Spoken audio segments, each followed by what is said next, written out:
In today's lecture, we will be talking about problems with discretionary fiscal policy. Now, first major problem with fiscal policy is the problem of crowding out. And what is this crowding out? This is where government borrowing and spending results in higher interest rates, which reduces business investment and household consumption. So let's try to understand how it works. Suppose there's an increase in government spending, which means also that if there's some reason there's an increase in budget deficit,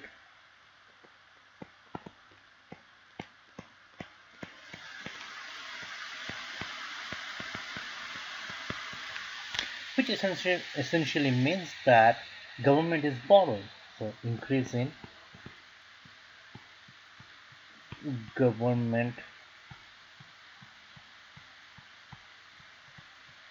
borrowing. Now if government borrowing increases, now from where the government is going to get the money? So it means that government is going to issue government bonds to borrow more money. Now, who is going to buy government bonds? Government bonds are going to be bought by people like you and me and firms. So instead of we are putting our money in a bank, we will be going out and started buying government bonds. Now, if we put less money in a bank, which essentially means that there's a decrease in loanable funds. Decrease in loanable funds. What is loanable funds again? Remember, we did loanable funds is the amount of money that is available to the banks to loan out.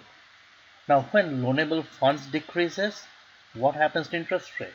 Interest rate will go up. Why?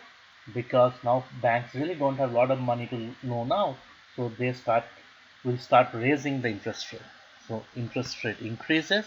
Now we all know if interest rate increases, what happens to investment? Investment decreases. And if investment decreases, what happens to aggregate demand? Aggregate demand decreases. And this is the classic crowding out effect.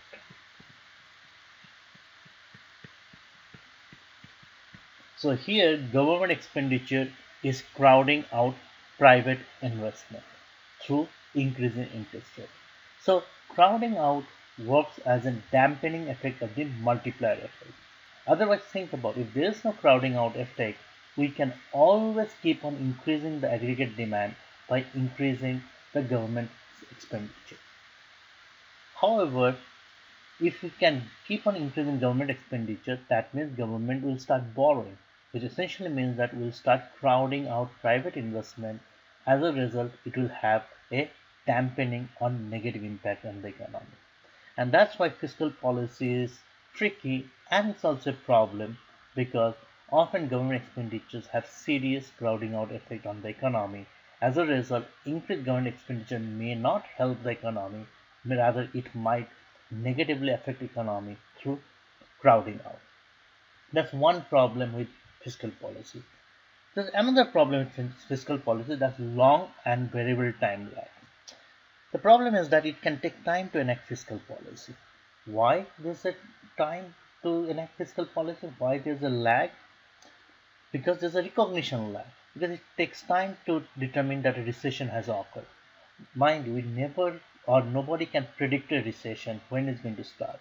We can only know we are in a recession after it has started. And it's often at least 2 quarters before we even recognize we have a recession. Now, once you recognize a recession, does not mean that we have new fiscal policy in place. So there's always a legislative lag. There's the time it takes to get a fiscal policy bill passed. And if you go back to the history of the fiscal policy, especially in recent years, if you see in 2009, 2010, there's a lot of debates were going on in the Congress about the role of the government and whether we should start having a increased government expenditure. So there's always a legislative lag even after recognition of the start of recession. And finally, there's the implementation lag, the time it takes for the funds relating to fiscal policy to be dispersed to the appropriate agencies to implement the program. So you can imagine there are a lot of administrative work involved. You can't just go and start throwing away money. There has to be a process. And all this can lead to different kind of lags. And as a result, fiscal policy can be very problematic. Third important problem of fiscal policy is the issue of budget deficit and national debt. Now, expansion of fiscal policy might lead to sustained budget deficit. And what does this budget deficit mean? Budget deficit is a situation when federal government spends more money than it receives in taxes in a given year. On the other hand, just the opposite of budget deficit is budget surplus when government receives money which is more than they are spending. And we have a balanced budget when government spendings are equal to taxes they are collecting. Now, if you look at the United States and if you look at how the budget deficit has evolved, it's a very interesting picture, and let me show you. So you can see till the 70s up till here, we ran some budget deficit in during this time, and that's during the World War II. So this is your World War II time period. And it's pretty obvious like why we ran a budget deficit, because we were fighting a war and we needed money to fight the war. But since then till the 70s, we pretty much had a balanced federal budget. But since the 70s, it's pretty much every year it's a deficit, except for in this year, this is the Clinton years, in the late 90s when we ran a surplus. But rest of the time we ran a budget deficit. Now you can imagine like government is on a borrowing spree for a really long time. Now if you borrow and borrow and borrow to spend the money to pay for expenses, what happens? You run into debt. So budget deficit and debts are intrinsically connected. First, let's try to differentiate between debt versus deficit. So deficit is not the debt. Budget deficit refers to how much the government has borrowed in one particular year. So deficit is very much limited to one fiscal year. On the other hand, national debt means, which is the debt by the federal government, is the total accumulated amount the government has borrowed over time and not yet paid back. The dollar value of all the outstanding treasury bonds on which the federal government owes money. So federal government typically, in order to borrow money, they sell government bonds or promissory notes.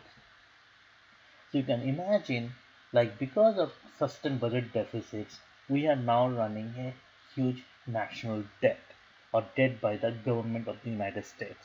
And this figure shows the US federal debt since 1950s. And you can see how our debt has gone up. Today is standing around $20.1 trillion. So we have a national debt of more than $20 trillion, and which is a big amount by any standard.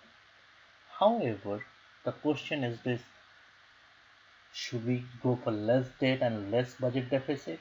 But the problem is this: we just came out of a huge recession, and you can see how budget deficit or debt has gone up since the last recession. Now that makes sense because we had to borrow money to support people and support the economy. Now, during the good time, we're supposed to pay down our debts, but for various reasons, that's not happening. Having said that, it's a good exercise for you to go and check out what's going on and what kind of policy you're passing in recent years to control that debt. And it will give you some surprising answers.